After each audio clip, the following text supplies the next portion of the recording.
Amanhã, então, a gente vai comemorar os 99 anos do livro do Mises, que é um tratado de teoria monetária que devia ser lido por todos os economistas. É um senhor tratado. Talvez porque, culturalmente, os alemães, para dizerem que isso aqui é um mouse, eles gastam 4 páginas. Eles começam, suponha que isso não seja um mouse. Suponha que isso seja não sei o quê. Aí ele acaba provando que é um mouse. Que eles têm uma fundamentação filosófica muito forte. A gente aqui já é mais simples no Brasil. A gente diz, olha, isso aqui é um mouse. Ou como dizem em Portugal, é um rato. Amanhã, então, a gente vê a teoria monetária e depois começa a entrar no filé mignon do curso, que é... ainda tem a teoria do capital, que vai ser uma aula que eu vou ter que colocar vários efeitos sonoros para vocês não dormirem, porque é um assunto pesado, mas que é muito importante. E depois o filé mignon mesmo, que é a teoria dos ciclos. Então agora a gente tem um tempo aí para responder a algumas eventuais dúvidas. Depois eu tenho que tirar aqui aquelas letras duplas, né? Que aqui no Brasil fez a tradução? Foi aquela coleção Os Economistas. Eu não me lembro. Vendi em jornaleiro. Não era Abril Cultural? Acho que era da Abril Cultural. Cultural, coisa assim. Foi? Eu não entendi o que o Hayek adicionou assim, no debate econômico. Você falou que a principal refutação da refutação é a ação dinâmica, né? Que o cara não considerou, que o Lázaro não considerou. Eu entendi o Hayek. O que tem de tão... Eu acho que o que ele colocou de um pouco diferente do Mises foi mais a questão do conhecimento, que o Mises não enfatizou tanto. Eu acho que foi só isso, porque o argumento dele é o mesmo do Mises. É o mesmo. Nessa questão do cálculo, que ele, na época, estava estudando o conhecimento nas ciências sociais, ele pegou e acrescentou aquele elemento do conhecimento, que o Mises já tinha antecipado também, em 1920. Você imagina um economista em 1920 dizer que um sistema como o da União Soviética, que o mundo inteiro considerava que estava sendo um sucesso, dizendo que aquele sistema era guiado às cegas e que ele ia ruir por conta própria.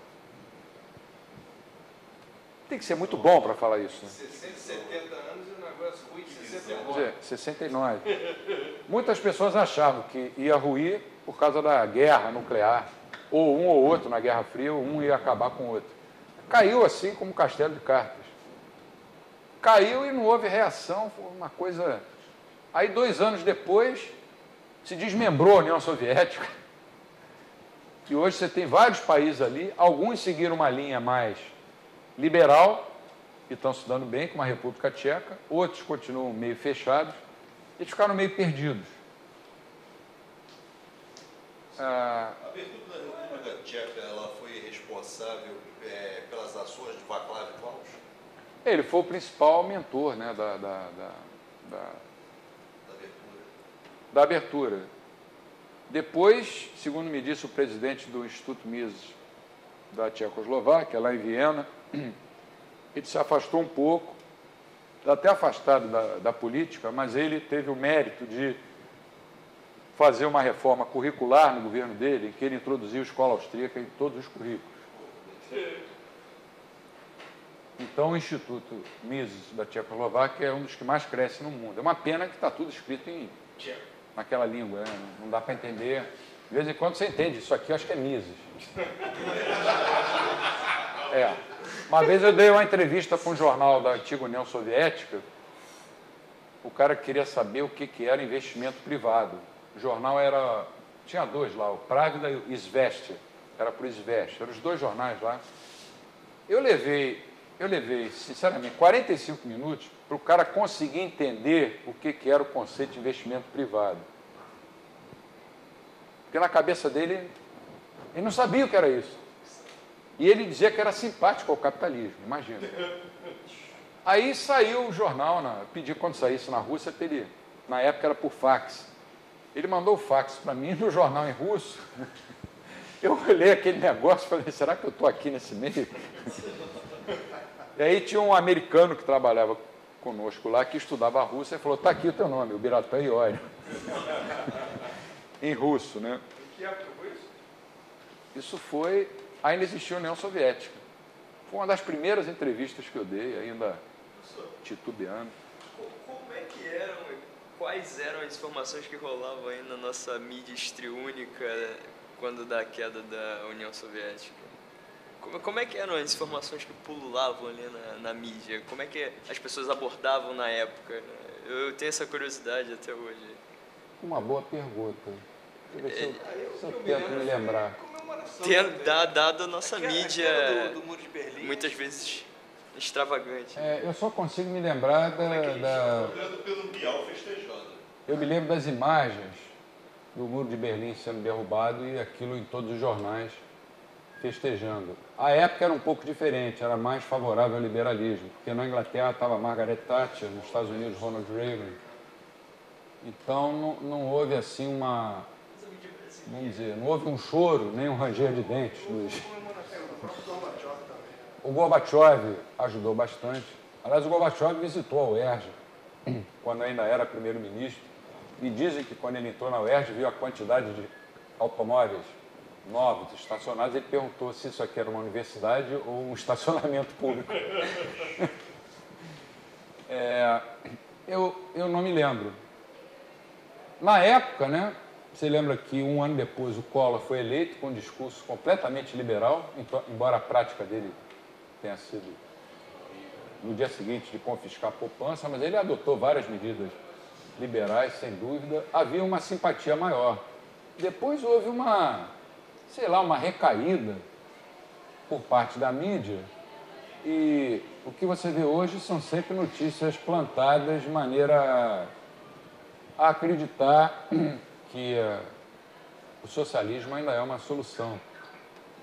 A última delas, essa história de socialismo de mercado na China. O último professor aqui da UERJ lançou um livro com esse título.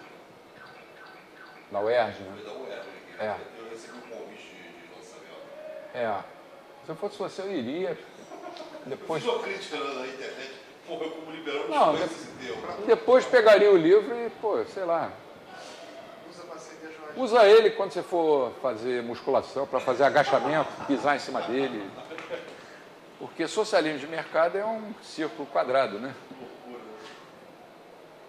Alguma outra questão? Essa aula de hoje acho que não suscita muitas questões, porque eu acho que é uma coisa... o meu sentimento, que é uma coisa tão óbvia, depois de tudo que a gente viu. Mas o problema é que, abrindo essa porta, você vai encontrar no corredor gente que pensa como Oscar Lange, até hoje.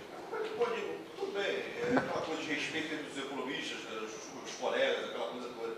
Mas pessoas desse tipo podem chegar ao poder e ditar normas para as pessoas obedecerem, como ele mesmo disse, passivamente, né? E serem considerados economistas de ponta. Chegaram. Esse acho que é um problema do sistema político. A democracia nem sempre elege os melhores, e a mídia faz questão de enaltecer pessoas que tudo que fizeram na vida deu errado. Eu não vou mencionar nomes porque eram economistas, mas vários economistas brasileiros que tudo que fizeram na vida deu errado são celebrados hoje como heróis. Esse cara se preocupou com um projeto de país, esse cara foi um grande economista. Tudo que ele fez na vida deu errado. Foi ministro do Juscelino, arrebentou com a inflação. Depois passou o resto da vida dizendo que a inflação é uma coisa boa para o país crescer. E, no entanto, é celebrado. Chegar um austríaco lá e dizer, olha, numa crise como essa, o que o governo tem a fazer é tirar o time dele de campo, cortar os gastos e parar de emitir moeda e deixar o mercado se ajustar, as damas de espada desaparecerem. Ninguém vai dar espaço para um cara desse. O que as pessoas querem é promover essas ideias intervencionistas. É uma questão cultural que eu acho que só pode ser combatida no terreno das ideias. Por isso que eu acho que não adianta tentar implantar as ideias liberais pela força. Porque a gente nunca vai conseguir. Porque as pessoas não vão aceitar e depois o pêndulo vem na nossa direção e pode pegar na nossa cabeça. Então a gente fica por aqui, né? Boa noite. Até tudo. Graças.